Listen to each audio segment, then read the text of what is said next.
Hello, my friend. The world of magic, filled with legends and ancient tales, is opening its gates once again. Tonight, in the Gryffindor dormitory by the crackling fireplace, I will share another story with my friends. Join us, for the magic is about to come alive.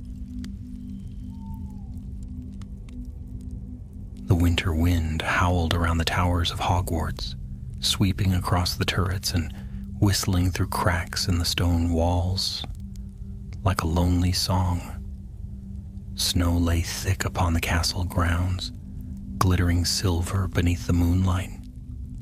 From the great hall's windows came a warm, golden glow, where hundreds of candles floated beneath the enchanted ceiling, now painted with heavy clouds and falling snow. It was the first night of the new term, January of 2003, and while most of the students were happily gathered for the welcome feast, 3 figures sat apart near the end of the Hufflepuff table. Evan Fairborn, a quiet 5th year, with chestnut hair that never seemed to behave, stared into his pumpkin juice. Across from him, Cormac Vane, a broad-shouldered Gryffindor who never could sit still, was flicking crumbs at a passing ghost. Beside them sat Lena Dawlish, a Ravenclaw with sharp eyes and a quicker mind, pretending to read but clearly listening to every word around her.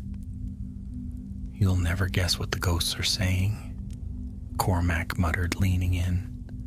"Something's gone wrong in the room of requirement. Peeves says there was a bang loud enough to wake the portraits on the 3rd floor." Lena didn't look up.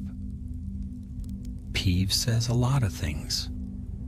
Last week he said Professor Longbottom was growing man-eating tulips. This time it's real," Cormac insisted. "Filch has been stomping around with his lantern for hours. He's furious." Evan finally looked up, his brow creasing. "What happened?" Cormac shrugged. "No one knows. Some kind of magical accident. They've sealed the corridor for now." The 3 exchanged a glance. The room of requirement was famous for appearing only when one needed it most. A room that could become anything. For it to have an accident was unusual, even for Hogwarts. That night, long after curfew, Evan found himself wide awake. His dormitory was quiet except for the faint snores of other Hufflepuffs, but something tugged at him. A strange, insistent whisper, like the call of wind through a crack in a door. He rose from bed, grabbed his wand, and crept out into the dimly lit corridor. The castle was hushed at that hour. Paintings slumbered, their subjects breathing softly inside gilded frames. Evan's footsteps echoed faintly on the flagstones as he followed the sound. A faint hum, almost like music. It led him to the 7th floor, past the tapestry of Barnabas the Barmy, where the room of requirement usually appeared. But tonight, the wall was bare, lifeless. No door formed at his passing. Instead, there was something else. A trail of glimmering dust across the floor, like the shards of shattered glass catching moonlight. He knelt down. When his fingers brushed it, the air around him shimmered, and for a heartbeat he saw his reflection in the wall. But not as he was. In the reflection, Evan was smiling, his arm around another boy, Liam, his best friend from years ago, the friend who had left school after an accident in a care of magical creatures lesson, one Evan still blamed himself for.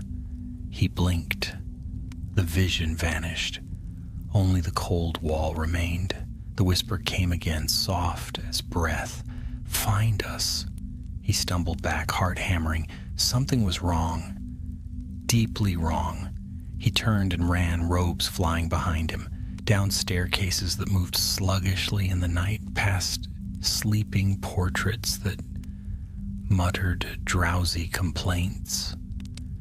By the time he reached the entrance to the Ravenclaw Tower, he was out of breath. He didn't know why he'd come there, only that he needed to see Lena. Moments later, the bronze eagle knocker asked its riddle. What can be broken but never held? Evan gasped out, "A promise," and the door swung open. Lena stood just inside, wide awake, as if she'd been expecting him. "You saw it too," she said quietly. Evan nodded. "How did you—" "The mirror," she interrupted. "I saw my mother in it. She's been in St. Terre, Mungo's for years, but tonight she spoke to me through my dorm mirror." The two stood in silence for a moment, the truth forming between them like frost. Whatever had shattered in the room of requirement was reaching them through reflections. Before they could say more, footsteps echoed down the corridor.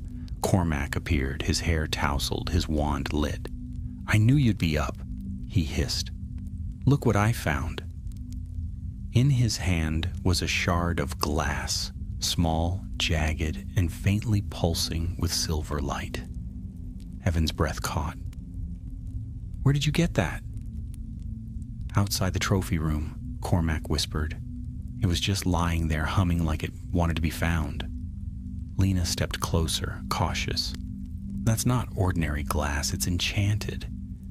Can you feel it?" Cormac nodded. "It shows things. I saw my sister. She's in Australia studying dragons.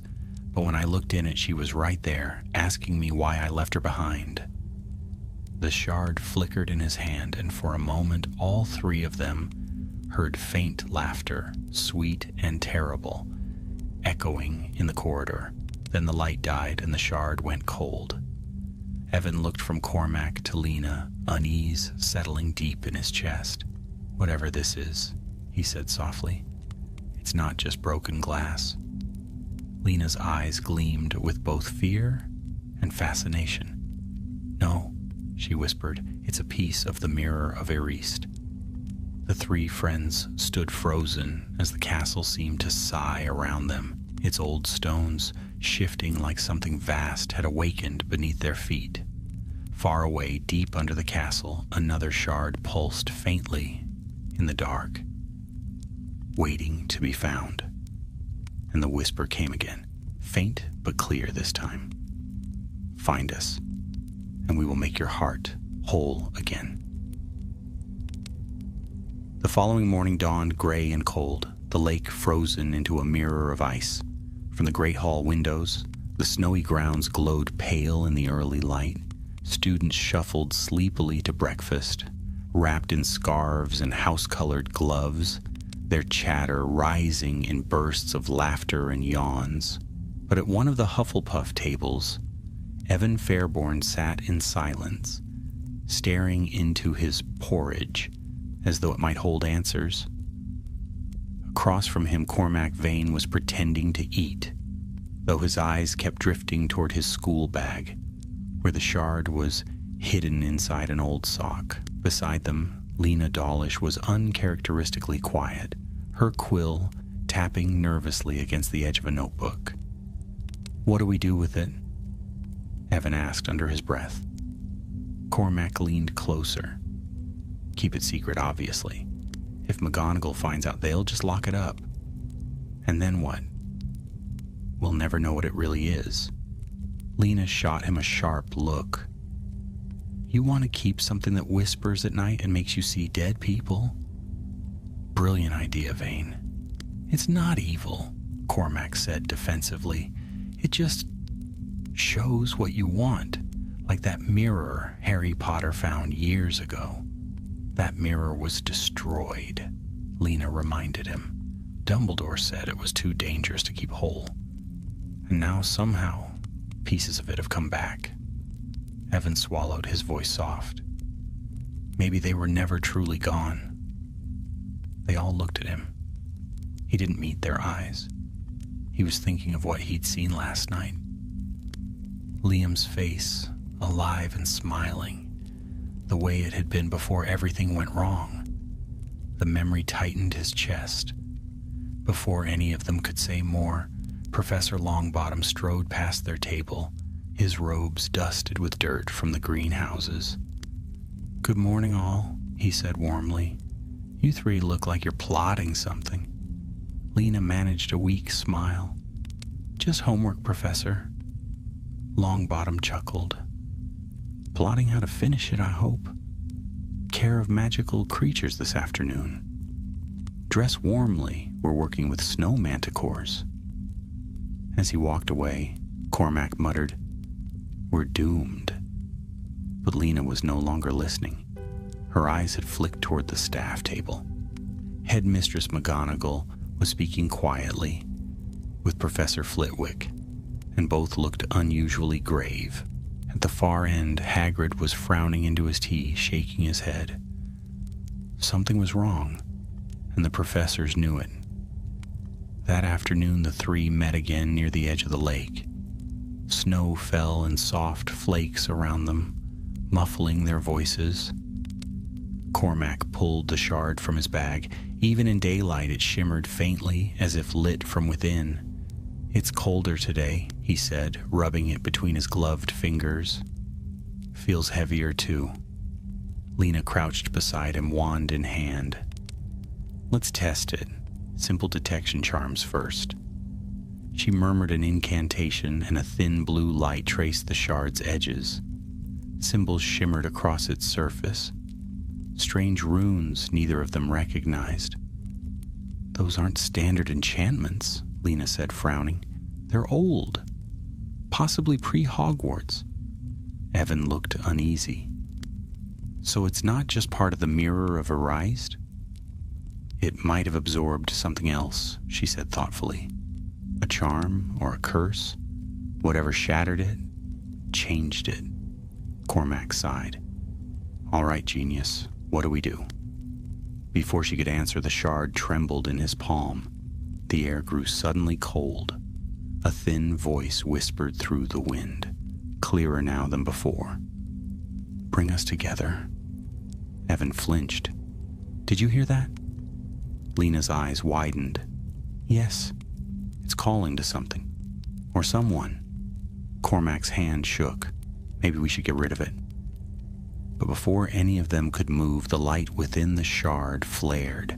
A beam of silver shot toward the forest beyond the lake, striking deep among the trees. The snow hissed and melted where it touched. When the light faded, they stood frozen. Lena was the first to speak. "It's pointing toward the Forbidden Forest." Cormac groaned. "Of course it is. Why couldn't it ever be the library?" Evan looked toward the shadowed line of trees. Something about that direction felt heavy with meaning, as if the forest were waiting for them. That night, when the castle had gone to sleep and the moon hung low, the three of them slipped from their dormitories once more. They met near the courtyard, cloaks drawn tight against the cold. The shard glowed softly, in Cormac's hand, leading the way like a lantern. "Are we sure about this?" Evan whispered. "No," said Lena, "but we're going anyway." They moved through the snow in silence. The gates to the Forbidden Forest loomed ahead, black branches twisting like claws, the scent of pine and damp earth rising with the wind. Inside the forest, the world grew darker. Their wand lights flickered over roots and frozen ferns. Distant sounds, the cry of a centaur, the rustle of unseen wings, echoed through the trees. The shard pulsed, stronger now, tugging them deeper. Finally, they came to a clearing. At its center stood a frozen pond, perfectly circular, the surface reflecting the moon like polished glass. And there, half buried in ice, was another shard, larger, pulsing with the same pale light. "There," Evan breathed. Cormac knelt beside it, using his wand to melt the ice. As the second shard came free, the two pieces trembled in unison. A faint hum filled the air, Then, as if drawn by invisible threads, they lifted from Cormac's hands and clicked together. A crackle of light burst outward, knocking the trio backward into the snow. When Evan sat up, the shards had fused, forming a larger piece of mirror, its surface rippling like water, and in it he saw not himself but Hogwarts, ancient and crumbling, covered in vines, its windows dark. "What's that supposed to mean?" Cormac whispered. Before anyone could answer, the reflection changed. 3 shadowy figures appeared within it, students by their robes, and their eyes were hollow, glowing faintly blue. Lena gasped. "It's showing us the future." "No," said Evan softly, a chill running through him. "It's showing us what could happen if we fail." The light flickered and the vision vanished, leaving only the cracked mirror lying still in the snow. Evan reached for it, but Lena caught his wrist. "Don't touch it again," she said firmly. "Not until we know what it wants." Cormac brushed snow from his cloak, muttering, "Brilliant. So now we're being hunted by ghostly future versions of ourselves. Anything else?" Evan glanced at the forest around them. The air felt different now, heavier, as though something unseen had awoken beneath the roots. "Whatever this is," he said quietly, "it started in the castle. We need to find where the rest of the shards went before it's too late." Lena nodded, determination hardening her voice. "Then we start tomorrow. We'll search the castle, floor by floor if we must." As they turned back toward the castle, the forest whispered behind them, branches shifting like words in the wind. And far above, in the tallest tower of Hogwarts, a window cracked open, though no hand touched it. On a dusty table inside, a third shard, forgotten and faint, began to glow. It hummed softly, almost content, as though it knew its brothers had been found. And somewhere deep beneath the castle's foundations, a cold laughter stirred. The shards were awakening. The next morning brought no peace to Hogwarts. A strange tension hung over the corridors, a sense that the very walls were listening. The suits of armor creaked uneasily. Portraits whispered to each other as students passed, and the staircases seemed to shift of their own accord without reason or rhythm. Evan, Lena, and Cormac sat together in the library, hidden behind a stack of spell books, taller than Cormac himself. Madame Pince had given them one suspicious glare before retreating to her desk, muttering about midnight wanderers and muddy footprints. Lena had spread parchment and notes across the table, her quill scratching furiously. "There were stories," she said, not looking up. "Old records from Dumbledore's time. The Mirror of Erised wasn't just enchanted, it was bound, contained." "Contained what?" Cormac asked, his voice low. She hesitated. "Desire, emotion, when it showed people their heart's deepest wish. It wasn't just an illusion. It fed on that longing, drew magic from it. That's why Dumbledore destroyed it. He said it had begun to think." Evan frowned. "Think? Not like a person, more like a..." She searched for the right word, "a memory that refuses to die. Each shard might still hold a fragment of it." Cormac groaned. "So we're collecting pieces of a magic parasite. Fantastic." Lena gave him a sharp look. "You're the one who picked it up first." He raised his hands defensively. "How was I supposed to know it was glowing?" "Everything that glows in Hogwarts is cursed," Lena said dryly. Evan barely heard them. He'd been staring at the edge of the table where light from the window fell in long, trembling lines.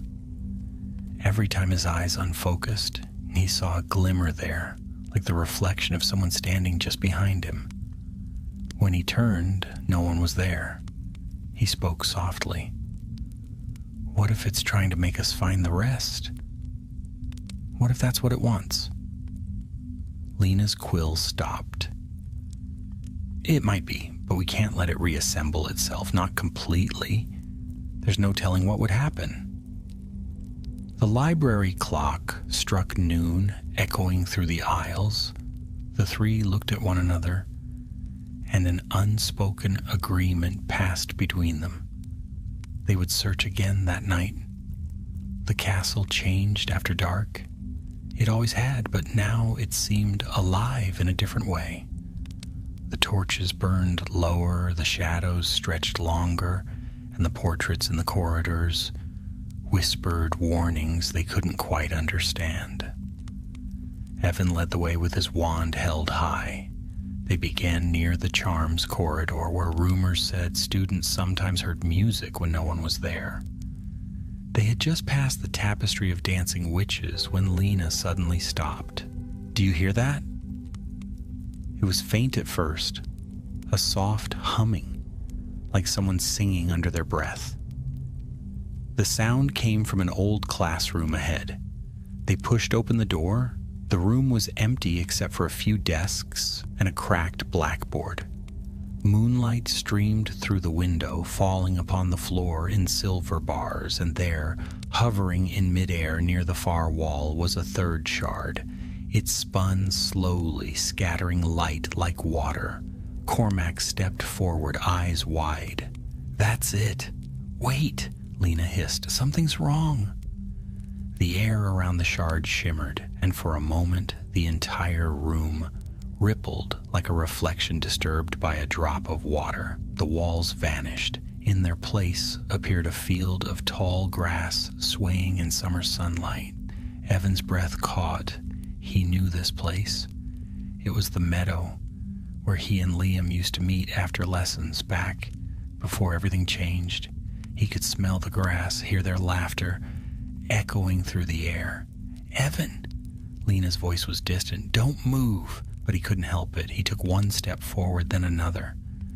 Liam was there, real as life, standing by the edge of the field, smiling that same crooked smile. I knew you'd come, Liam said, voice warm. You always come back. Evan reached out, heart pounding. Then pain shot through his hand. A strong grip pulled him backward. Cormac. Wake up, Cormac shouted. It's not real. The vision shattered like glass. The classroom returned. The shard fell to the floor with a metallic ring, its light flickering weakly. Evan gasped for air. His hand was shaking. I saw him, he whispered. It was him. No, Lena said, pale and shaken. It showed you what you wanted to see. That's how it draws you in. Cormac kicked the shard across the floor, sending it sliding into a corner. That's enough. We're locking this thing up. No more midnight treasure hunts. Lena looked torn. If we don't find the others, it could be worse. The more pieces that wake, the stronger the pull. Evan said nothing. His mind still echoed with Liam's voice. They wrapped the shard in a spare cloak and carried it back through the silent halls, keeping close together. But even as they climbed the stairs toward the common rooms, Evan could feel it stirring in his pocket, trembling like a heartbeat. The next day, all of Hogwarts seemed on edge. Students spoke in whispers, mirrors fogged over when anyone walked past them, showing faint shapes that vanished when you looked twice. A Slytherin prefect swore she saw her grandmother's face in the reflection of her goblet. At lunch, Professor Flitwick stood up to make an announcement. Until further notice, he squeaked. Students are advised not to linger near mirrors or enchanted glass. Anyone who notices strange magical behavior should report it to a professor immediately. Cormac leaned toward Evan. Guess that means us. Lena frowned. We can't tell them everything. They just confiscate what we found. And if the shards end up scattered again, we might never stop this. So what do you suggest? Evan asked quietly. She lowered her voice. We hide them, all of them, somewhere the castle won't find them. Cormac raised an eyebrow. You say that like Hogwarts has opinions. Maybe it does, Lena murmured. That night, they gathered the 2 shards they'd already found and made their way to the dungeons. The air grew colder as they descended, the stone walls damp with moisture. Rats scurried in the shadows, and somewhere water dripped steadily, echoing off the walls. They stopped before a rusted door near the end of an unused corridor. Cormac forced it open with his shoulder. Inside was a small, empty chamber, lit only by the glow of their wands. This'll do, Lena said. She set the shards carefully on the floor and drew her wand. Let's bind them, contain them the same way Dumbledore once did. She began to trace runes in the air, murmuring Latin words under her breath. The symbols flared blue, then sank into the stones. But before she could finish, both shards flared violently. The air burst with light. The runes shattered like ice. Evan staggered backward. The 2 shards rose into the air, spinning faster and faster. Their glow filled the room until it was blinding. Then came a voice, soft and terrible. Do not hide what belongs to the heart. The light exploded outward, slamming them all to the ground. When the glare faded, the shards were gone. In their place was something new. A faint image etched onto the floor, the outline of a mirror, incomplete but unmistakable. Lena stared at it, pale as chalk. It's reforming itself. Evan looked around wildly. Where did the shards go? Cormac's voice was low and grim. Back into the castle. For a long moment, none of them spoke. The dungeons were silent except for the steady drip of water, the sound of their own breathing. Finally, Lena straightened, brushing dust from her robes. Then we find the rest before it does. Her eyes met Evan's, fierce with determination. If that mirror becomes whole again, it won't just show us our desires. It will make them real. And deep beneath the castle, in places no map could show, faint echoes of laughter drifted through the dark, cold and familiar. The shards were no longer waiting to be found. They were searching too. By the following day, the castle had begun to whisper, not with words exactly, but with strange silences and shivering echoes. Students noticed it too, a sudden hush in stairwells, candle flames sputtering as though a gust of wind had passed, even when the air was still. A second-year Ravenclaw fainted in the girls' lavatory after seeing her reflection smile at her. Before she did, Professor Vector canceled her arithmancy lesson when the numbers on her board rearranged themselves to form words in a language no one recognized. Something is bleeding through, Lena said flatly, laying down a roll of parchment in front of Evan and Cormac.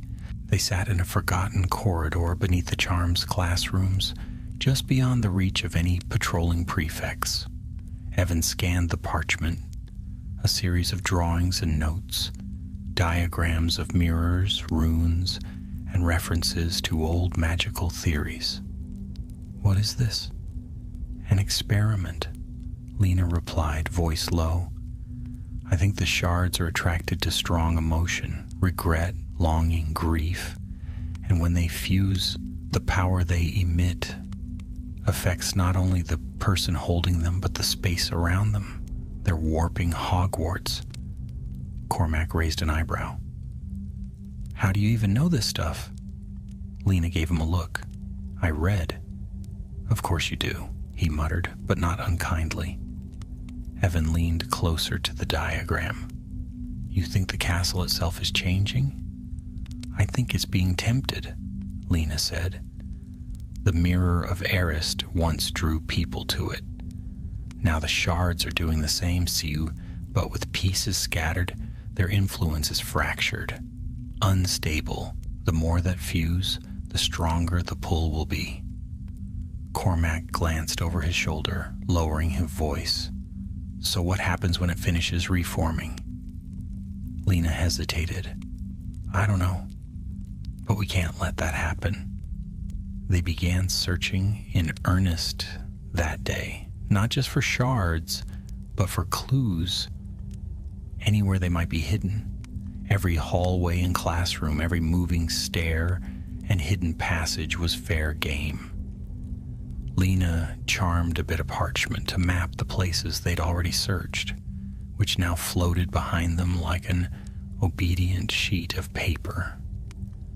By the end of the week, the castle seemed more alive than ever, but not in the way Hogwarts usually was. The paintings looked nervous. The ghosts drifted in wary silence.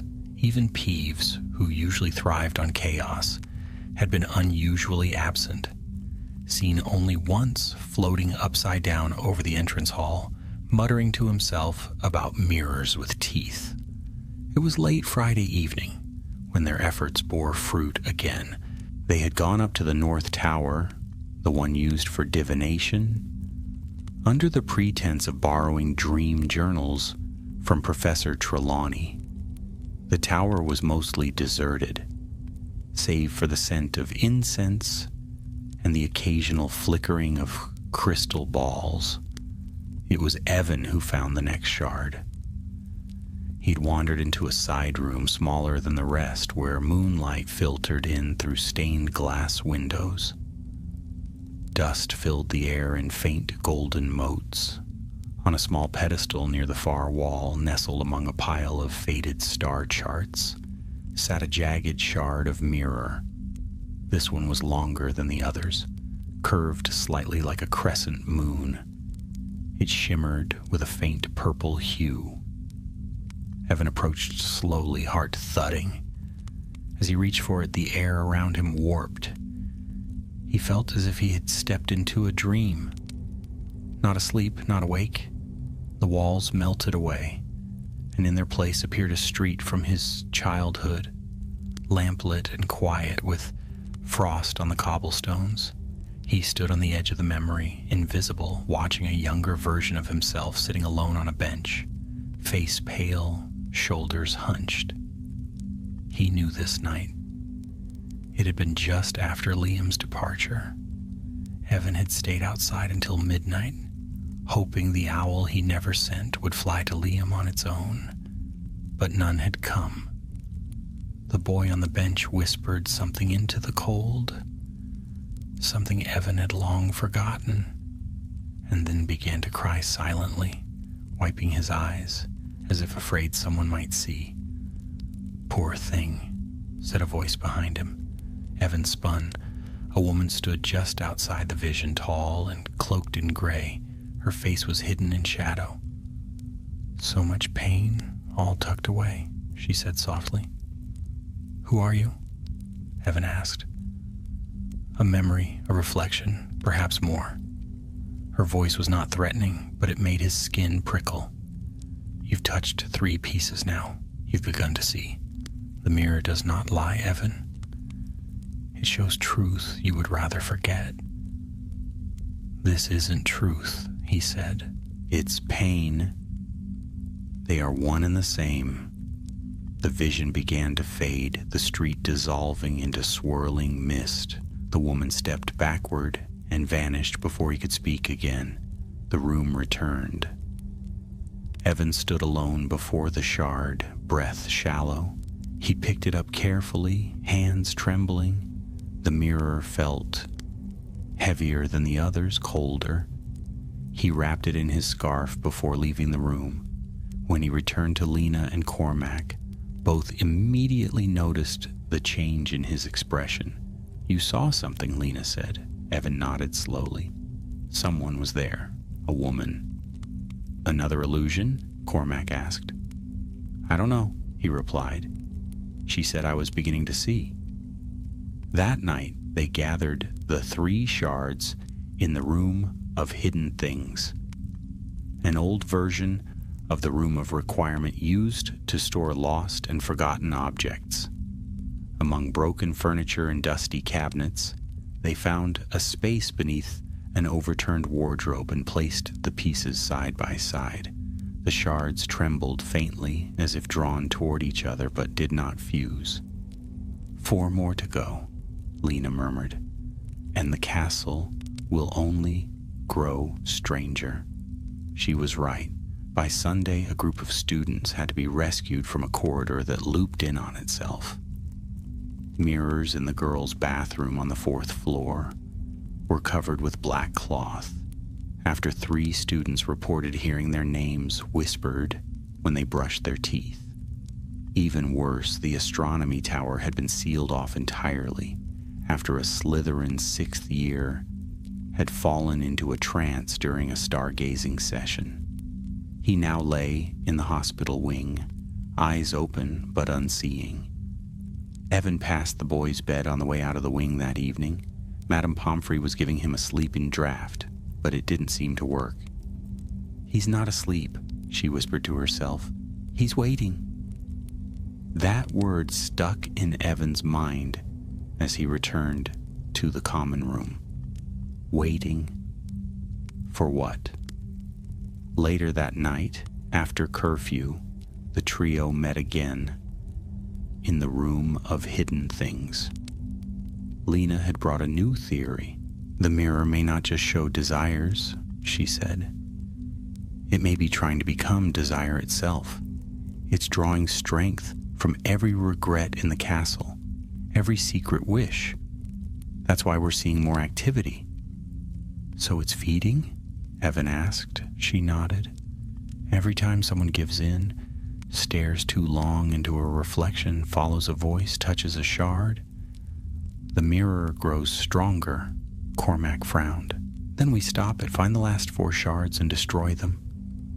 Lena hesitated. Destroying might not be enough anymore.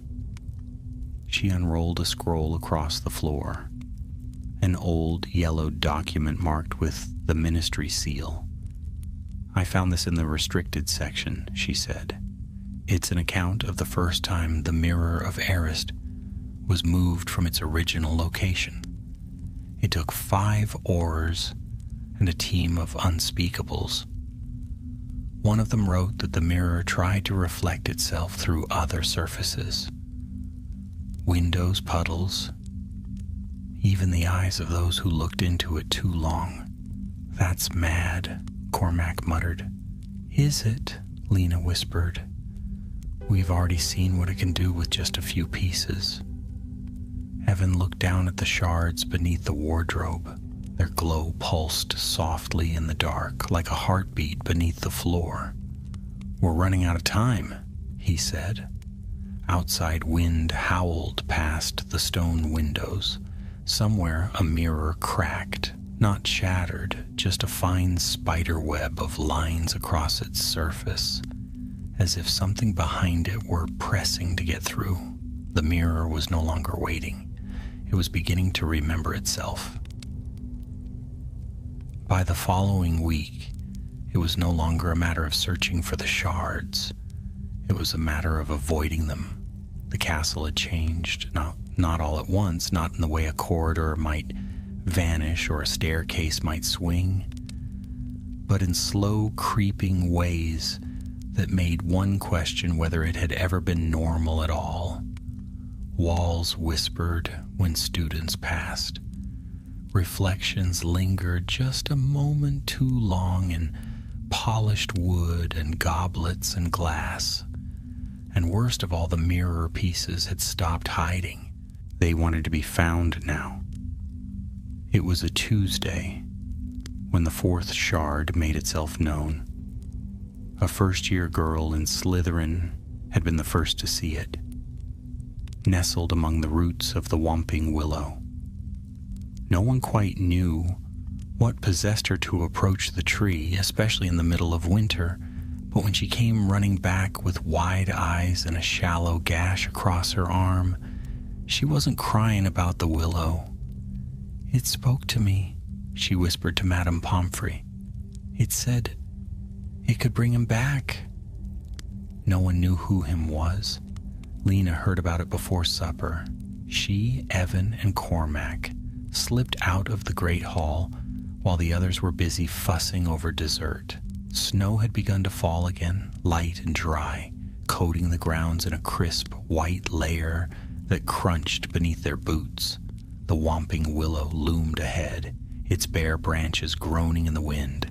It stood utterly still, far too still for a tree known for violence. Cormac slowed his pace. This is mad. It never stops moving. Something's calming it, Lena muttered, or distracting it. Evan said nothing. His eyes were fixed on the frozen roots. And there, half buried in snow and bark, pulsing with a dull blue glow, was the fourth shard. The moment they stepped within 10 feet of it, the air changed. The wind stopped. The cold disappeared. They stood suddenly in spring. Not a warm spring, but a damp, overcast one. The grass beneath their feet was no longer snow-dusted, but lush and green. The willow stood tall and blooming with soft white flowers. And across the clearing stood someone Evan had not expected to see again. Professor Dumbledore. He looked precisely as he had in portraits. Long beard, half-moon spectacles, and deep, knowing eyes. He stood with his hands folded behind his back, gazing toward them as though expecting them. Evan's breath caught.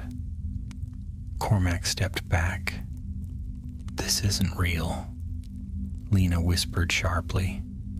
The old wizard smiled gently. "Is that what you believe?" Evan took a cautious step forward. "You're a memory." "Perhaps," the figure replied. "Or perhaps I am what the mirror thinks Dumbledore would say." "The mirror," Cormac echoed. Dumbledore's image nodded. "The mirror of Arist has no shape of its own, no voice. It reflects what the heart desires. And now that its pieces awaken, it borrows your thoughts to speak." "Why show you?" Lena asked coldly. "Because he was the one who broke it," Evan said, understanding dawning in his voice. "Or tried to." The illusion smiled again. "Very good. But mirrors, you see, are stubborn things. They remember, they reflect, and sometimes they wait." Evan turned to Lena. "Don't engage it. We take the shard and go." But as soon as he reached for it, the illusion shattered. The spring vanished. The cold returned in a rush. The wind howled, and the whomping willow groaned. Not in movement, but in pain. Its limbs twisted, creaked, and then slammed down. Not toward them, but toward the ground near its roots. With a thunderous crack, the earth split open. The shard slipped from its nest in the roots and tumbled into the dark crevice, now splitting the soil. Without thinking, Evan dove. "Evan!" Lena screamed. But it was too late. He was already sliding down, the frozen dirt and stones clawing at his robes as he plunged into the dark. He landed hard on his side, the air knocked from his lungs. Above him, the sky was a narrow slit of gray. Around him, darkness. And in the center of it all, the shard. It lay on a patch of stone, glowing steadily, untouched by dust or cold. Evan pushed himself to his feet, wincing. He moved toward it. Something moved behind him. He turned. A figure stepped from the shadows. It was Liam. But not Liam as he remembered him. Not exactly. This version of his old friend had grown taller, older. His face was sharper, his eyes harder. He wore no Hogwarts robes, only a cloak of gray, and his wand was already drawn. "You left me," Liam said softly. "No," Evan whispered. "You left." "I had to leave," the figure said, "but you never came after me, never even wrote." "I tried," Evan breathed. I didn't know how to fix it." "You didn't want to," Liam said. "You moved on, forgot me." "I didn't." The figure raised its wand. and from it came not a spell but a reflection, a vision, a scene of Evan laughing with new friends, walking the corridors, living his life. It twisted his stomach. Liam's voice softened. You could stay. This time, we'd never be apart. You'd never be alone. The shard pulsed. Evan stared at it. He wanted to say yes, so badly, to believe that the past could be undone, but he took a step back. No, he said, you're not Liam. He'd never say that. He wanted me to live.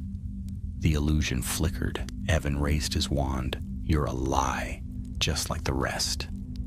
With all the strength he could summon, he fired a blasting charm at the shard. The spell struck true. The shard cracked with a high, glassy scream. Light exploded outward, white and cold and blinding. Then silence. When Evan opened his eyes, he was at the top of the crevice again. Cormac and Lena were pulling him up, both pale and wide-eyed. You idiot, Cormac gasped. What were you thinking? He got the shard, Lena said, breathless. You got it, didn't you? Evan opened his hand. The piece lay there, split now down the center, glowing only faintly. I broke part of it, he said, but it didn't disappear. Lena touched it cautiously. Still whole enough to count? It'll try to repair itself. They wrapped it up and hurried back toward the castle. The wind blew harder now, snow whipping through the trees, and in the very air around them was the sense of something stirring. As they passed through the gates, Evan glanced back at the willow.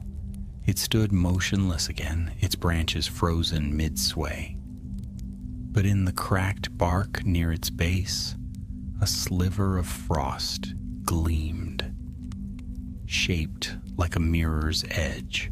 That night, as they added the fourth shard to their cache in the room of hidden things, a sound echoed through the castle.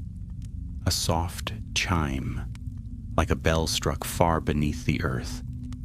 No one else heard it, but Evan, Lena, and Cormac did. The mirror was awakening, and now it knew their names. There were fewer places to hide now. By midweek, all enchanted mirrors in the castle had been covered. Students were told to avoid looking into anything that could reflect, and the house elves had been ordered to remove all polished metal from the Great Hall. Yet still the visions came, shimmering illusions in puddles, eerie whispers from darkened glass, even reflections that blinked when no one moved. Evan began to dread windows. He'd caught his own face looking back at him with a different expression one morning, sadness so deep it hollowed the eyes, and from then on he kept his gaze down. It wasn't just the reflections anymore, it was the weight of it all. Lena had taken to keeping the shards in separate places now, spreading them across the castle's forgotten corners. She claimed it was safer that way, that the mirror couldn't call them all together at once. But Evan wondered whether she was hiding them from it, or from themselves. Cormac was the first to speak aloud what they had all been thinking. What if we don't find the rest? He said quietly one evening, as the three of them huddled in a disused corridor near the History of Magic wing. What if someone else finds them first? Lena didn't answer right away. She was turning something over in her hands. A pocket mirror from her dormitory, the glass now dull and gray. They'll come to us, she said finally. They always do. Evan wasn't so sure anymore. There was something growing in the heart of Hogwarts, and it was beginning to reach out. 2 days later it happened. The fifth shard appeared without warning. No glowing light, no dramatic vision. Just silence. The morning began like any other. Frost on the windows, breath visible in the halls, prefects yawning through their patrols. Evan was on his way to the greenhouses for herbology. When he passed through a corridor near the defense classroom, the light there was dim, falling through tall, narrow windows. And there, resting on the stone bench outside the classroom, lay a shard, plain, still, waiting. He froze. Students were walking past it, talking, laughing, some nearly bumping into it, but no one noticed. It was like it existed only for him. Evan stepped closer. The moment his shadow touched the shard, the corridor fell silent. Time slowed. Footsteps stopped. Voices died away. He reached down. His fingers hovered above the surface. Then someone grabbed his wrist. Lena. She'd followed him. How, he didn't know. Her eyes were wide, her grip firm. "Don't touch it. It's just sitting there," he breathed. "Like it wants me to pick it up." "It does," she said. "That's why you mustn't." Cormac appeared moments later, rounding the corner, panting. "We saw it from the stairs. Thought it might be bait." Evan looked down. The shard hadn't moved. It shimmered faintly, not with light, but with something deeper, like emotion given form. "What do we do?" he asked. "We contain it," Lena said. Same as before. Cormac reached into his robes and withdrew a small pouch of dragon hide lined with anti-reflective charms. "I've got it," he said. "Let me." But the moment he bent down to collect it, the shard vanished. Not exploded, not disappeared in a burst of light. Simply gone. The pouch fell from his hands. "What?" Lena turned slowly. The mirror wasn't on the bench anymore. It was behind them, hovering. It rose slowly into the air, turning like a coin, its light pulsing. Then without a sound, it darted toward the wall and passed into the stone. The light faded. It had merged. Evan backed away, heart hammering. What did it do? Lena swallowed. It's no longer trying to be found. It's becoming the castle. That night they met again in the room of hidden things. The fifth shard had not reappeared, but something else had changed. The 4 shards they had hidden began to tremble, even wrapped, even sealed behind layers of anti-scrying charms. They hummed now with low vibrations that shook the crates they were stored in. The mirror is calling them home, Lena said quietly. It knows where they are. Then we destroy them, Cormac said. Properly this time. Lena hesitated. We don't know if that's even possible anymore. Breaking one might just release its magic, or worse, send it somewhere else. Evan stood silently staring at the glowing fragments. He could almost feel them watching him now. Let's say we do find them all, he said slowly. Then what, we put them together, let it become whole? No, Lena said sharply. We mustn't ever let that happen. The mirror of Arist is too dangerous. If it fuses again, it could start creating more than visions. It could manifest them. Turn desire into reality, Cormac murmured. A world made of wishes. A world that isn't real, Lena snapped, no matter how beautiful it seems. They all fell silent. Because deep down, each of them wanted it. For Evan, it was Liam, not the ghost of him, not the vision, but the boy as he'd once been, laughing in the sunshine, whole. For Lena, it was her mother. Alive, well, not lying silently in the long-term ward at St. Mungo's, not bound to a mind she could no longer control. For Cormac, it was simpler, but no less painful. A place where he was enough, where he wasn't living in the shadow of a famous family name, where people saw him, the mirror knew, and it was offering. 2 days passed with no sign of the 6th shard, but the castle grew worse.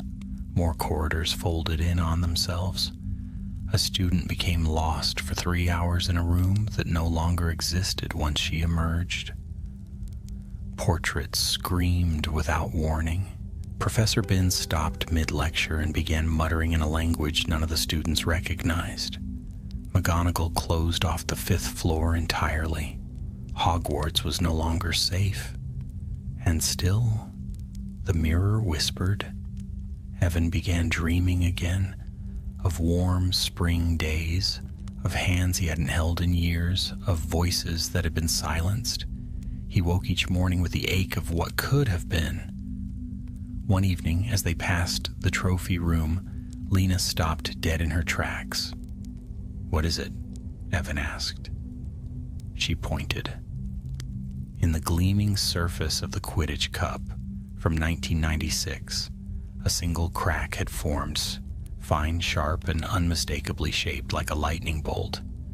"It's spreading," she whispered, "into anything reflective, anything that remembers." Cormac looked uneasy. "Then we're not just dealing with enchanted glass. We're dealing with something that can possess memory and history," Lena added grimly. "If it spreads far enough, it could rewrite it." The idea settled like a stone in their stomachs. Not just a mirror, not just illusions, but the power to change what was. Evan felt cold all over. "We have to find the last 2 shards before it finishes what it started." "Agreed," Lena said, "but next time, we don't chase, we trap it." "How?" Cormac asked. "We don't bait it with spells," she said. "We bait it with something it wants more." Evan understood. "Us?" Lena nodded. "It's been reaching for us since the beginning. We let it come, but on our terms." Outside, the sky darkened. A storm rolled over the forbidden forest, thunder shaking the towers, and somewhere deep beneath the floorboards, in a hidden place the founders themselves had long forgotten, the 6th shard stirred, not waiting to be found, but waiting to arrive. By the time the storm broke, Hogwarts itself seemed to tremble. Thunder cracked over the towers. Wind howled through arrow-slit windows, and rain lashed the walls so hard that water dripped from the ceiling in thin, silvery trails. Even the fireplaces burned blue, their flames bending toward the storm, as if drawn to something unseen beyond the castle walls. Classes were suspended that day. Students gathered in the great hall, whispering in uneasy tones. But the professors moved quickly and quietly between tables, their faces pale and tight with worry. Whatever was happening, they didn't want to cause panic, but the fear was already there, rippling like the lightning that flashed outside. Evan sat at the end of the Hufflepuff table, staring at his untouched breakfast. Across from him, Lena and Cormac pretended to eat, though both kept glancing toward the enchanted windows, where the storm showed no sign of easing. "It's reacting," Lena murmured. "Every time a new shard awakens, the weather changes. First the frost, now this. It's like the castle's fighting back, or warning us," Evan said softly. Cormac leaned closer. "Then we'd better listen." But there was nothing to listen to, only the endless thunder and the hum of nervous voices. When the morning finally gave way to afternoon, Professor Longbottom approached their table. His usual warmth was gone, replaced by a grim determination. "You 3, he said quietly. "Headmistress McGonagall wants to see you in her office." Evan's stomach turned to ice. "Now?" "Now." They followed Longbottom through the echoing halls. The corridors were darker than usual, the lamps flickering like frightened eyes. Twice they passed a mirror that had been covered by a black cloth, and both times Evan swore he saw movement beneath the fabric.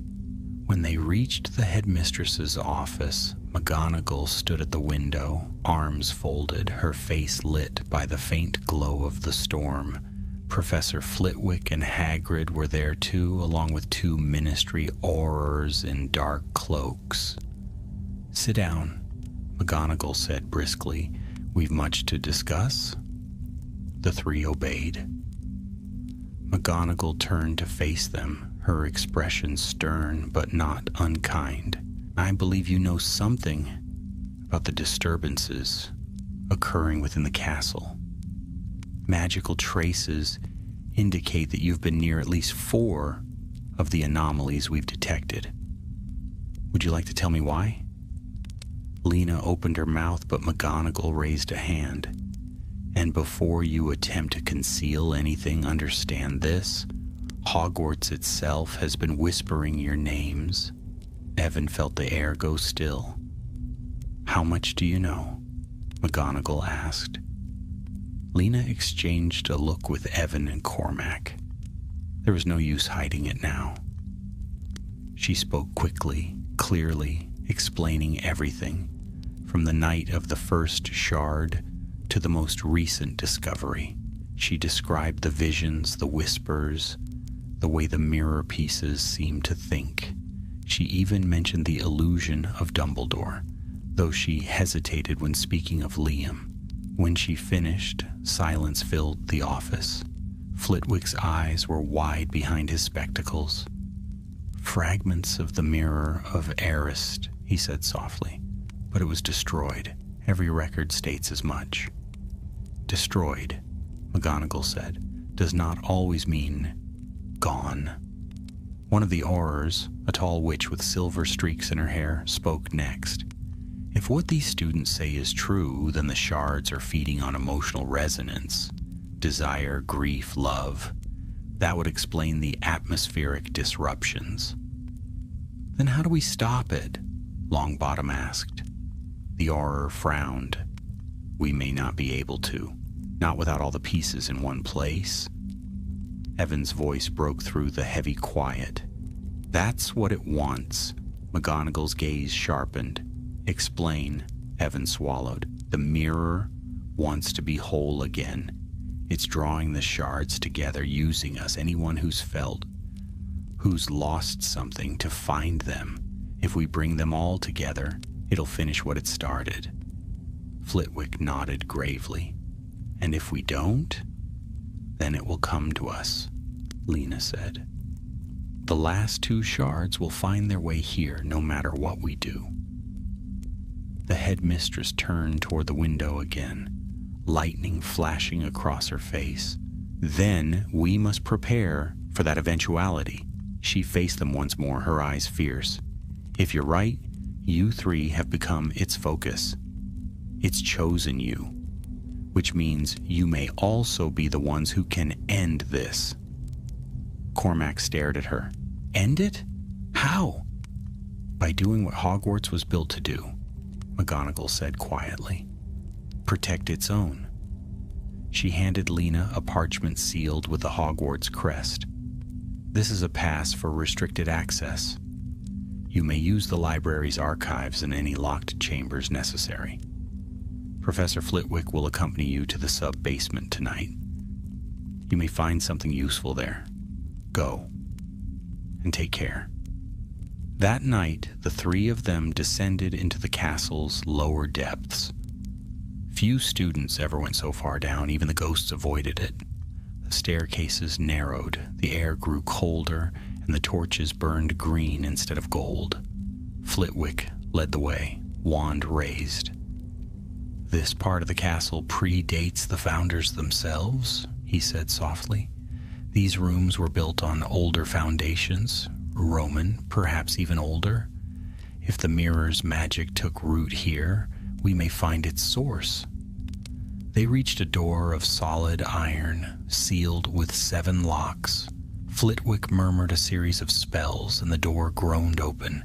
Inside was a vast circular chamber lined with mirrors, hundreds of them, some cracked, some whole, some blackened with age.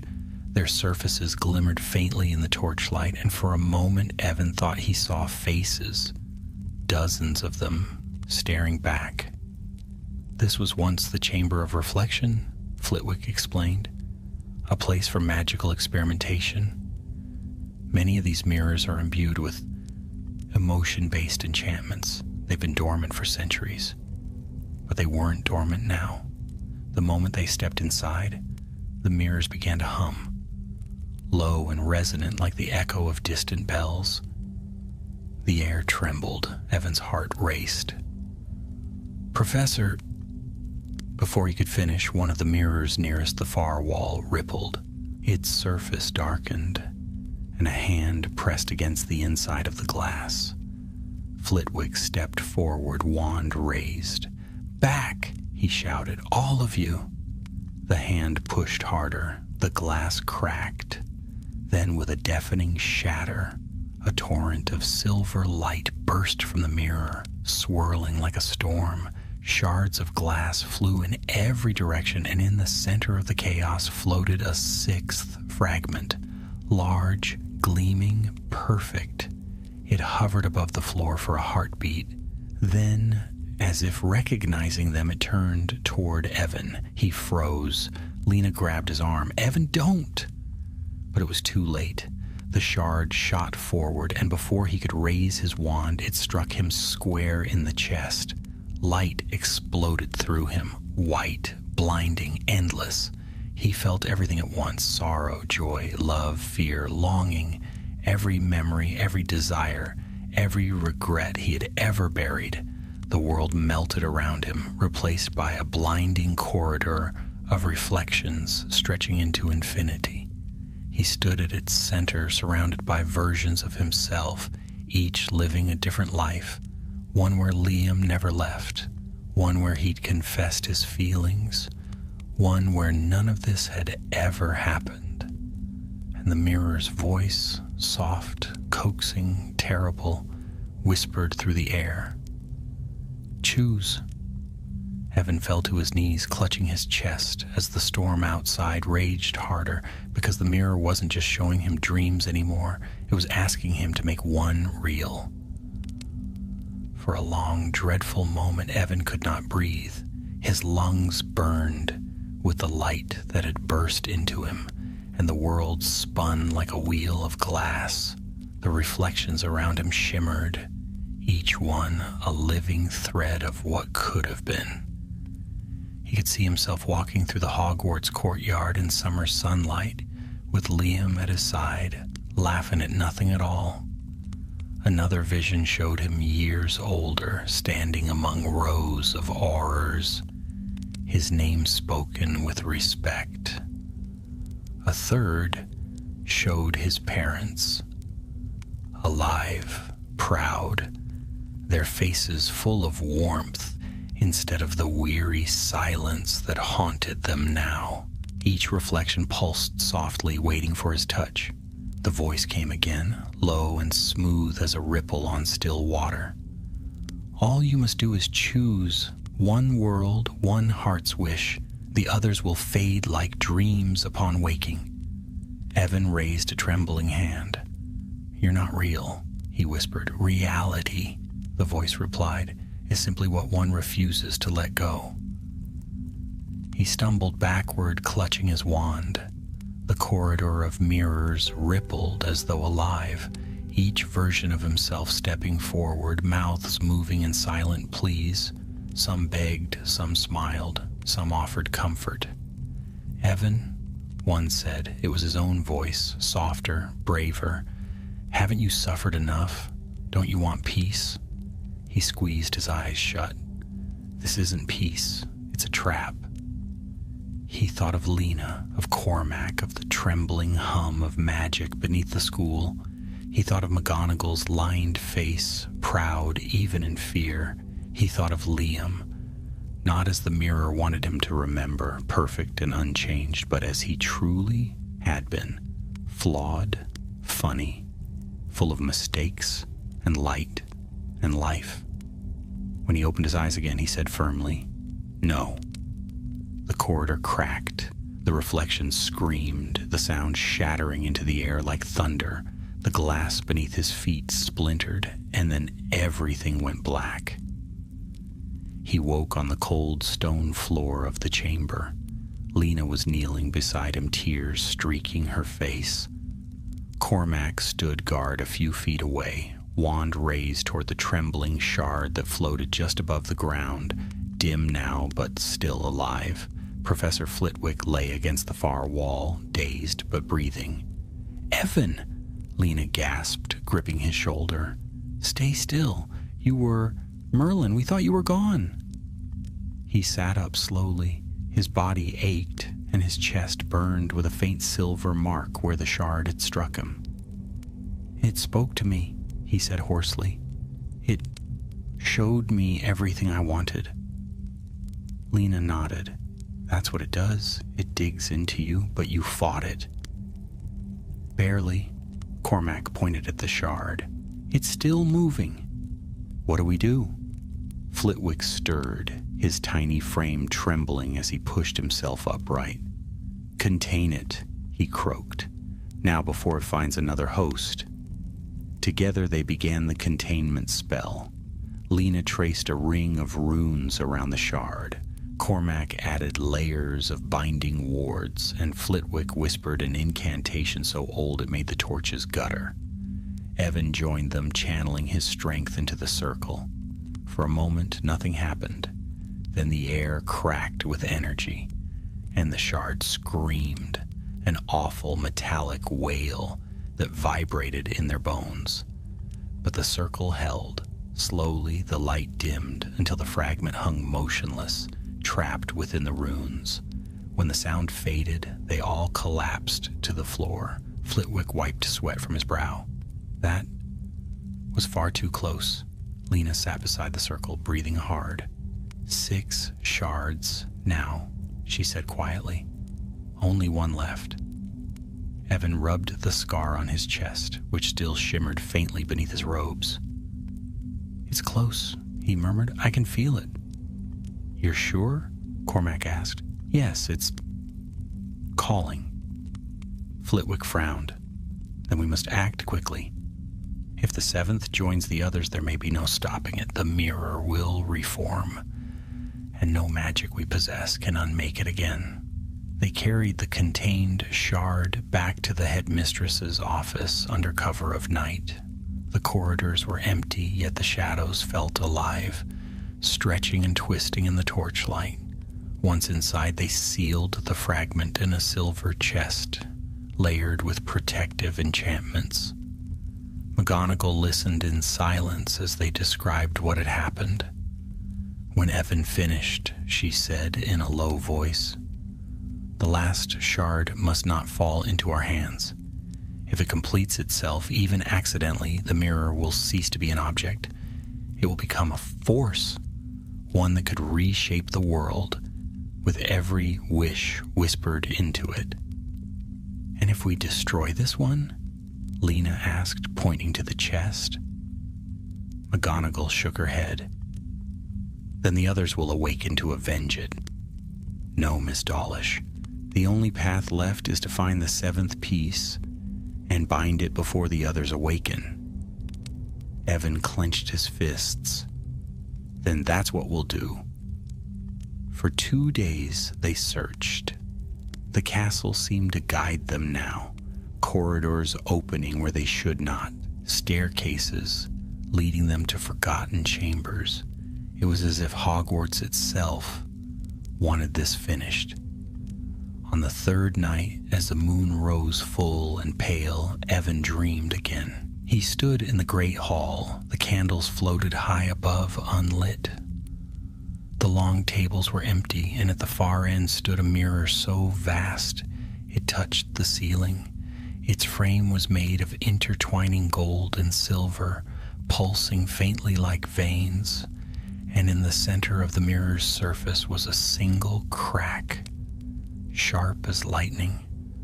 Behind it, shadows moved. A voice, Liam's voice, echoed through the silence. "You can't hide it forever, Evan." Evan turned, but there was no one there. "The last piece is already here," the voice continued. "It's been here all along." Then the mirror shattered. He woke with a gasp, sitting bolt upright in his bed. Lena and Cormac were already there, both pale, both shaken. "You had the dream too," Lena said. "It wasn't a question." Cormac nodded, and it said the same thing. Evan swallowed hard. "Then the last shard isn't somewhere out there." They all looked toward the same place, their eyes meeting in the dark.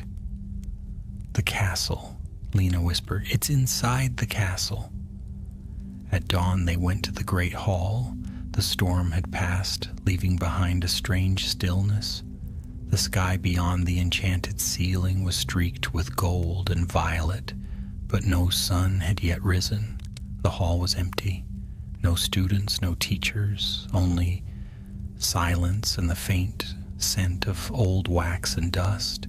In the center of the floor, where the tables usually stood, lay a long crack in the flagstones, thin as a spider's thread.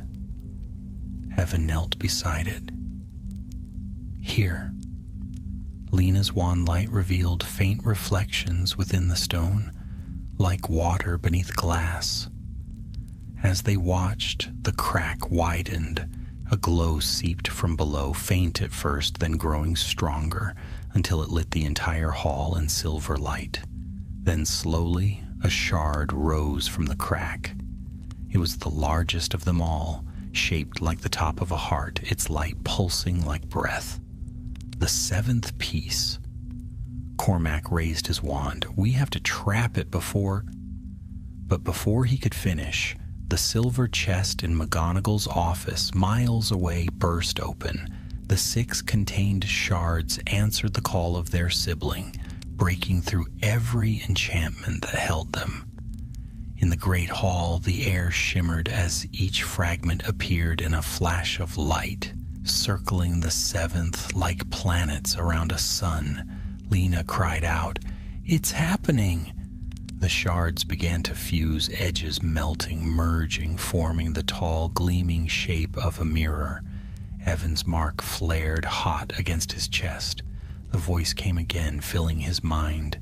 "It's time." Lena grabbed his hand. "Don't listen." But he was already stepping forward. The mirror rose to its full height, towering above them. Its surface rippled once, twice, then stilled. Evan looked into it. He saw the world as it might be. Liam alive, Hogwarts whole, the sky clear of storm. A world without regret, without pain. The mirror whispered, "This could be yours." And behind him the castle itself seemed to hold its breath. Evan took one step closer, the reflection glowing brighter around him. Then faintly, through the roar of magic, he heard Lena's voice. "Evan, remember what it costs?" He stopped. The mirror flickered, uncertain. "I don't want a perfect world," he said softly. "I want the real one." He raised his wand. The mirror screamed. Its surface cracked once, twice, then shattered, exploding into light so bright it turned the dawn into day.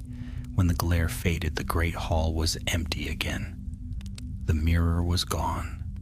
Only a faint shimmer lingered on the floor, like the last breath of a dream. And Evan Fairborn stood in the center of it, his heart still beating, his chest scar still glowing faintly like a memory that refused to die. The mirror of Arist was no more, but some reflections once seen never truly fade. For a moment after the mirror's shattering, silence ruled Hogwarts. No wind whispered through the cracks in the walls, no thunder groaned beyond the clouds. The castle itself seemed to hold its breath, stunned by what had been unmade.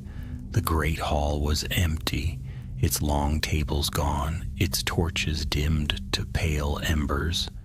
Evan stood at the center of the floor, the last echoes of the mirror's light fading around him. His wand was still raised, his breath shallow, his heart hammering like a drumbeat in his ears. Then faintly he heard footsteps. "Evan!" Lena's voice broke through the quiet, raw and desperate. She and Cormac burst through the great doors, robes torn, faces streaked with dust. He turned, dazed. "It's gone," he murmured. "All of it." Lena stopped short, staring at the faint glitter of glass dust spread across the flagstones. The air shimmered faintly where the mirror had stood, as if the light of it had burned an imprint into the world. "Are you hurt?" she asked, rushing to his side. He shook his head. "No, just tired. It tried to take everything, but I said no." Cormac looked around warily. "So that's it? We're safe?" No one answered. The quiet was too deep, too strange. From somewhere high above, a single sound echoed, a long, low groan of shifting stone. The chandeliers trembled. Dust rained from the ceiling. Lena grabbed Evan's arm. "The castle, something's still wrong." The sound grew louder. Then, with a grinding of ancient gears, the enchanted ceiling cracked. Light poured through the rift. Blinding white, but not sunlight. Evan's scar flared hot against his chest. "It's not over," he said. The air rippled, and from the dust rose a shape, tall, spectral, half-formed from the remnants of the mirror's light. A figure cloaked in shadow, its face a blur of shifting reflections. Its voice echoed like hundreds speaking at once. "You think you've undone us," it said, "but you've only set us free." The temperature dropped. Frost spread across the flagstones. Cormac lifted his wand. "What is that?" "The heart of it," Lena breathed. "The mirror's memory, its desire made flesh." The figure moved closer. "You stole what we gave. You denied the world its dream. Now you will live without it, forever haunted by what could have been." Evan stepped forward, his wand steady, though his hand trembled. "You're not real. You're a reflection." "Everything real begins as a reflection," the thing replied. "We are what your kind hides behind reason and law, the longing that builds your world. You broke the glass, but you cannot break what it revealed." The torches flared blue. The ghostly figure spread its arms. Every mirror in the great hall, every polished surface, every silver plate on the walls began to glow with its light. From them stepped other shapes, echoes of students, teachers, friends long gone. Each bore hollow eyes and pale, shimmering forms. Lena drew her wand. "Evan, we can't fight all of them." He didn't move. "Maybe we don't have to." He remembered what Dumbledore's illusion had told him in the forest. Mirrors reflect only what stands before them. If this was a reflection, then it needed something solid to exist.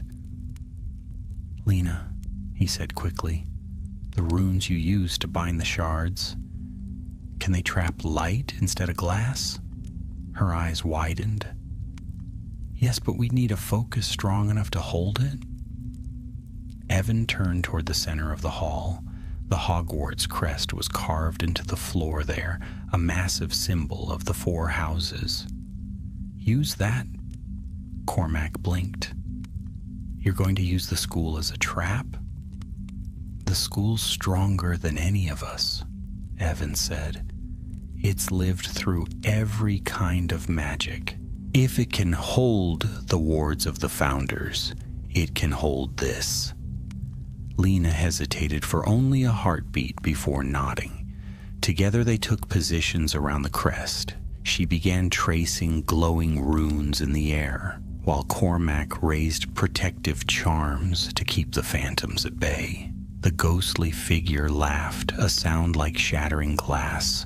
"You think you can imprison desire? It was desire that built you, that shaped your world, that gave you love and pain and magic alike." Evan ignored it. He placed his hand on the floor, feeling the pulse of the castle beneath his palm. "Hogwarts," he whispered, "protect them. Please."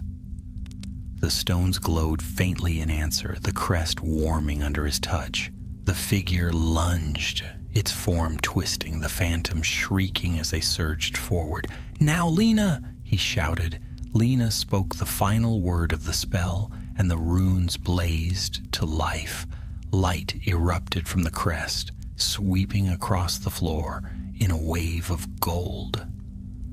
The phantoms screamed as they were caught in it, their shapes unraveling like smoke and wind. The great figure staggered, clutching at the air. "You cannot kill what lives in every heart," it cried. "No," Evan said, rising to his feet, "but we can remember it without letting it rule us." He lifted his wand. Finite Eternum. The light surged. The figure shattered into 1,000 motes of dust that whirled upward, spinning like fireflies, and vanished through the broken ceiling. For the first time in days, the storm ceased. When the dust cleared, dawn had come.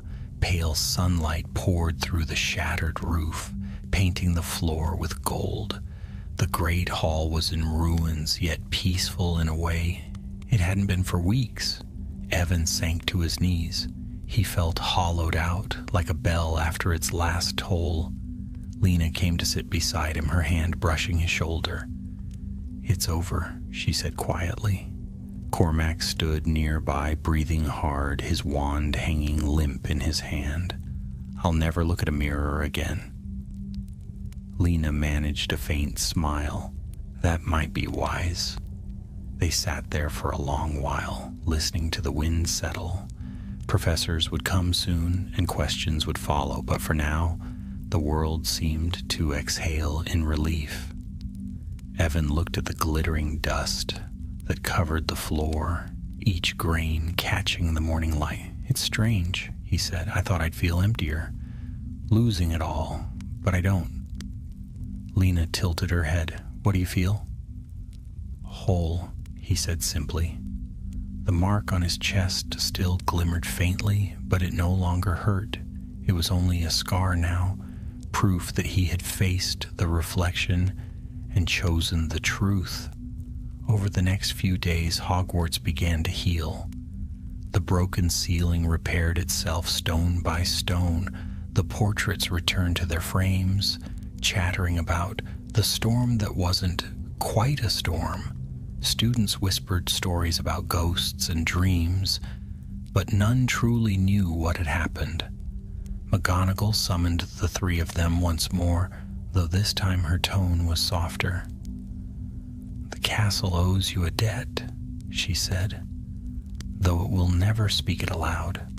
What was nearly lost has been restored. You've done something few ever could. You've resisted what you most desired." Evan bowed his head. "We only did what we had to." "Indeed," McGonagall said, her eyes kind. "But that doesn't make it any less brave." When they left her office, the corridors seemed brighter. The light through the windows was warm again, not the cold silver of enchanted glass. Lena and Cormac walked ahead, talking quietly about the upcoming term. Evan lagged behind, gazing out across the snowy grounds. The lake lay still beneath the pale sky, its surface clear and calm. For a moment he caught his reflection in it, just his own face, no tricks, no whispers, no ghosts. And behind him faintly he thought he heard a laugh, familiar, bright, carried on the wind. He smiled. "Goodbye, Liam," he whispered. Then he turned and walked back toward the castle, where the first rays of sunlight touched the ancient stones of Hogwarts, glinting like harmless shards of glass. The days that followed were quiet, eerily quiet, the kind of peace that comes only after a storm is broken, when the world stands still, as though uncertain whether to breathe again. Hogwarts seemed changed. The air felt lighter, though it still carried a faint shimmer of something ancient, as if a memory had settled into the stones themselves. The mirrors, once veiled, were uncovered again. They reflected nothing but the ordinary: sunlight, movement, the faces of students hurrying to class. Yet to Evan, each reflection seemed fragile, like a page of glass that might crack at the softest touch. Lessons resumed. The castle repaired itself swiftly, as it always did.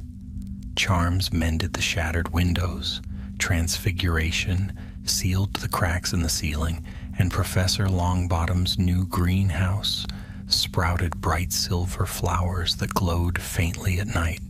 Still, beneath all the restoration and laughter returning to the halls, there lingered a silence too deep to ignore, a silence born of memory, of knowing how close they had come to losing everything. For Evan, the silence was both comfort and burden. He found himself waking before dawn, sitting by the lake while the world turned gold with the rising sun. Each morning he touched the faint scar on his chest and wondered what had become of the mirror's remnants. The shards were gone, scattered to dust, yet sometimes he felt as though a trace of them lingered within him, a whisper, faint but kind, reminding him that even truth could cut as sharply as desire. On the third morning, Lena joined him. She wore her cloak loosely, her dark hair tangled by the wind. "You still come here every day?" she said softly. Evan smiled faintly. "It's quiet here. After everything, I think the castle deserves some quiet." She sat beside him on the cold stone bench. The lake mirrored the early light, perfectly still. "Do you ever wonder," she asked after a long silence, "if the mirror's gone for good?" He considered. "It's gone as we knew it. But something that old doesn't vanish. It just changes. Maybe it's still out there, not as glass, but as something else. A thought, a dream, a reflection in every heart." Lena nodded slowly. "I thought as much." She drew her wand idly across the surface of the bench, tracing runes that glowed and faded. "When I was a child, my mother used to say that every bit of magic leaves a footprint. Even when it's gone, the earth remembers." Evan looked at her. "How is she?" Her expression softened. "Better. The healer said she stirred last night for the first time in months." He smiled. "That's good news." "I think," she hesitated, then continued, "I think the mirror's fall may have done more than break curses. Maybe it took something of the darkness with it. Maybe it healed more than we know." Evan gazed out at the lake again. A group of owls flew low across the water, their wings skimming the surface like whispers. "Maybe it did," he said. The next day brought their first summons to the rebuilt Great Hall. McGonagall had called an assembly, and the hum of speculation filled the air as students took their places.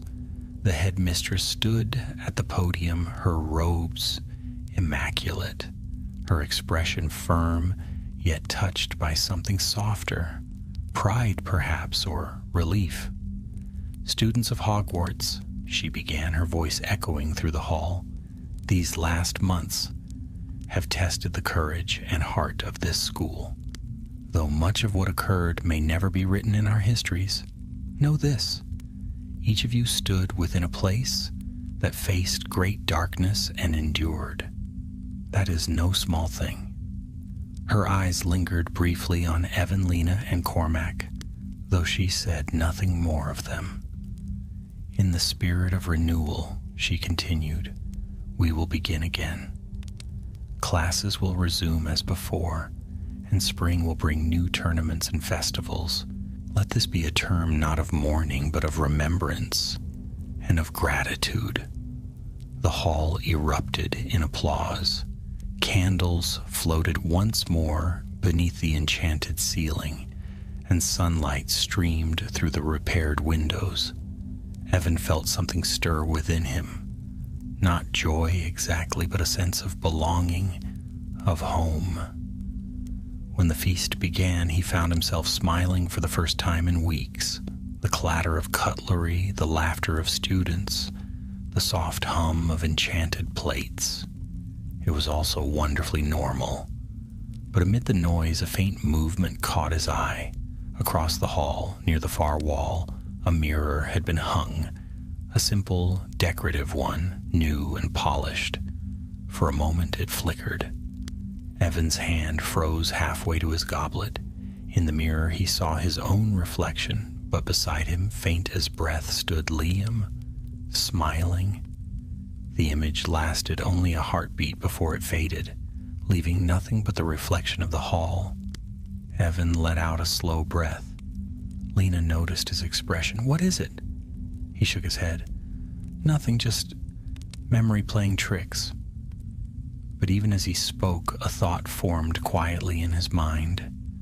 Not every reflection is a curse. Weeks passed. The castle thawed into spring, the snow melting into rivulets that shimmered down the lawns. Blossoms bloomed across the greenhouses, and the lake filled with the sound of croaking frogs and distant laughter. One afternoon, as the three of them sat beneath the shade of a tree near the Black Lake, Cormac threw a pebble into the water. "You realize," he said, "no one's going to believe any of this." "That's probably for the best," Lena replied, smiling. "People like simple stories, heroic rescues, clear villains. No one wants to hear that the enemy was a piece of glass." Evan chuckled. "Or that we nearly lost the world to our own wishes." Cormac grinned. "Still, I wouldn't mind a line or two in the history books." Lena rolled her eyes. "You'd find a way to make it sound like you saved the castle single-handedly." "I did hit one of those mirror ghosts with a chair," he said, feigning indignation. "Pretty heroic, if you ask me." They laughed, and for a moment the shadow of the past lifted completely. That night, Evan returned once more to the great hall. It was empty except for the soft glow of moonlight spilling through the windows. He walked to the center where the crest lay, the place where the mirror had shattered. The stones had been cleaned and polished, but as he knelt, he noticed something. Faint runes still glowing between the cracks. Not dangerous now, not alive, just a quiet echo of what had been. He touched them lightly. "Thank you," he whispered. The runes pulsed once, as if in reply, and then faded completely. When he rose to leave, he glanced at one of the tall mirrors along the wall. His reflection stood straight, his eyes clear. There was no ghost beside him, no voice whispering promises, no hint of sorrow. Only himself. And that, he realized, was enough. He turned toward the doors, the echoes of his footsteps mingling with the low sighs of the castle at rest.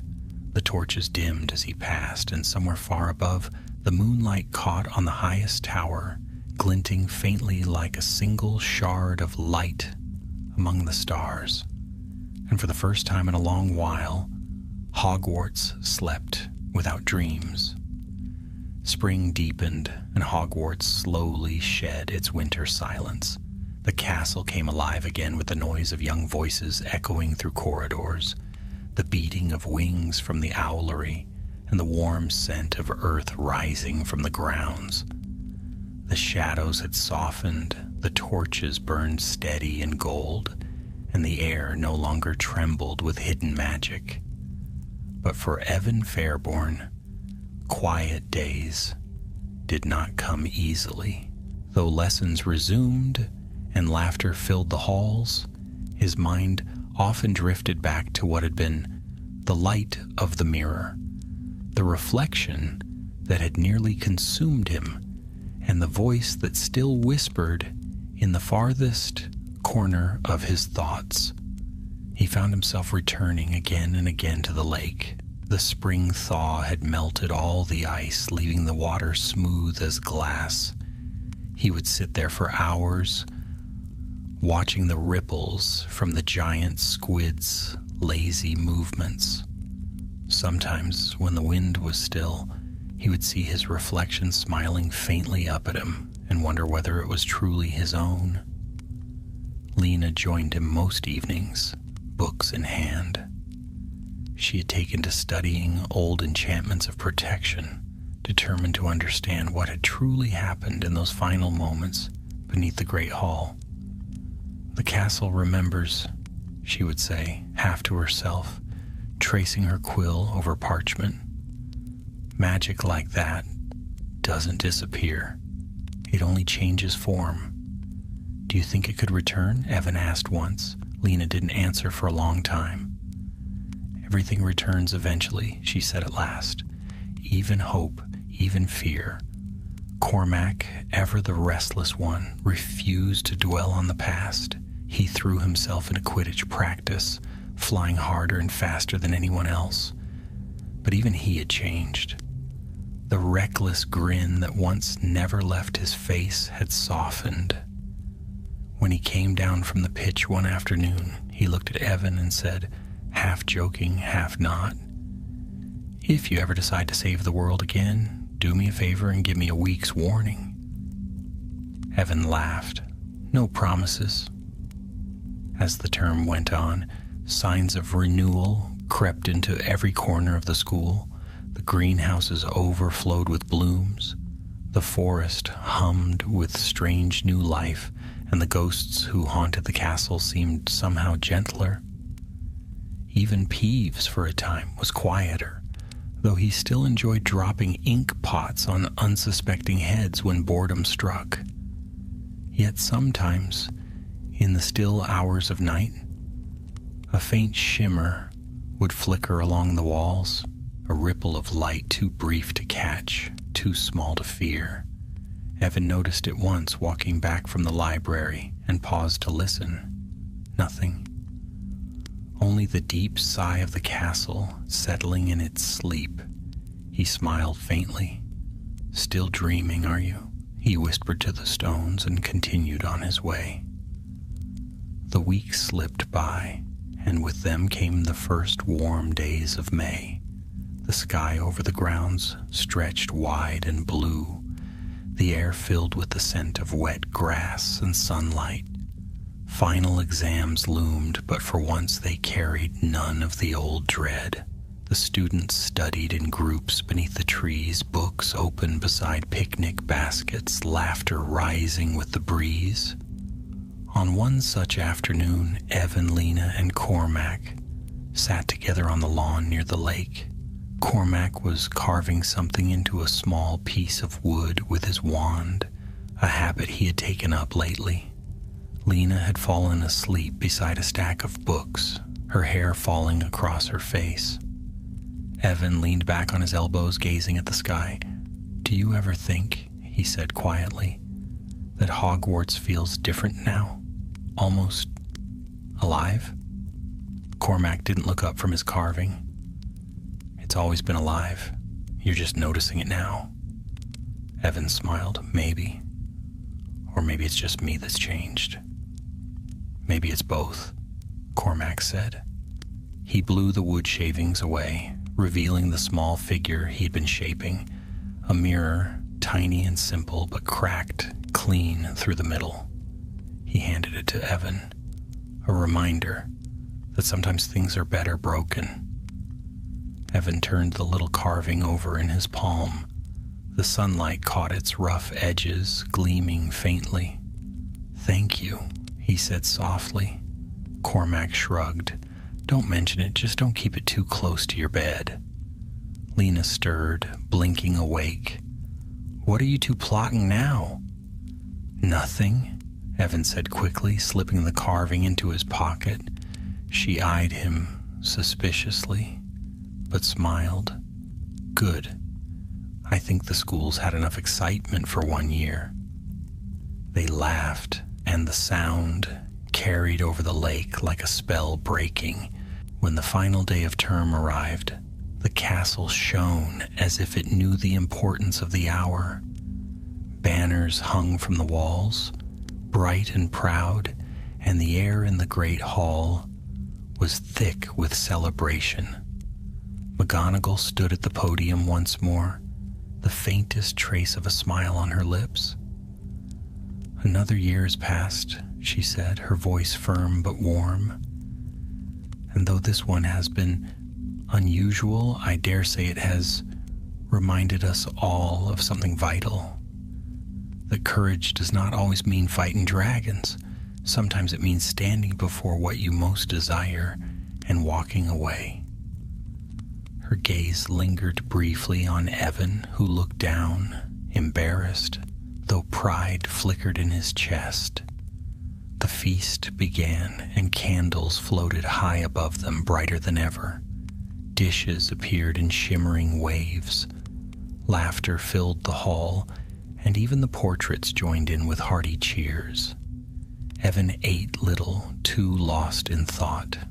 As the hall quieted, he glanced at the far wall where the great mirror had once stood. Nothing remained of it now, only a patch of polished stone smooth as still water. For a heartbeat, he thought he saw a glimmer there, a flicker of silver light like a single grain of glass catching the candle's flame. Then it was gone. That night, long after everyone had gone to sleep, Evan rose quietly and walked the corridors one last time. The moonlight slanted through the windows, painting silver paths across the floor. He moved without fear now, every creak and whisper familiar, every shadow a friend. When he reached the great hall, he pushed the doors open and stepped inside. It was empty, the moonlight spilling across the crest on the floor, where everything had ended. He crossed to the center, kneeling where the light touched the stone. "Thank you," he said again, as he had on that first night of peace, "for keeping us safe, for letting us learn." He stood and turned toward the doors, but before he reached them, he looked back once more. And there, on the far wall, he saw it. Not a mirror, not an illusion, a reflection, his own, cast faintly in the air like mist, smiling at him. Behind it shimmered the faint outline of Liam, transparent, peaceful, fading with the dawn. "Goodbye," Evan whispered. The reflection nodded once, then dissolved into the moonlight. He walked from the hall, his footsteps echoing softly behind him, fading into the hush of a castle at rest. Outside, the sky was clear, stars bright above the dark curve of the forbidden forest. The towers gleamed like old silver, and the lake lay still, catching every spark of light from the heavens. Evan stopped once halfway across the courtyard and looked back at the castle. Home. He smiled, the faint breeze stirring his hair. Then he turned toward the gates, the first rays of morning brushing the horizon. Behind him, Hogwarts stood silent and proud, its windows glowing faintly with dawn. And somewhere deep in its heart, hidden among ancient stone and memory, a single whisper lingered, soft, content, and full of life. "We remember."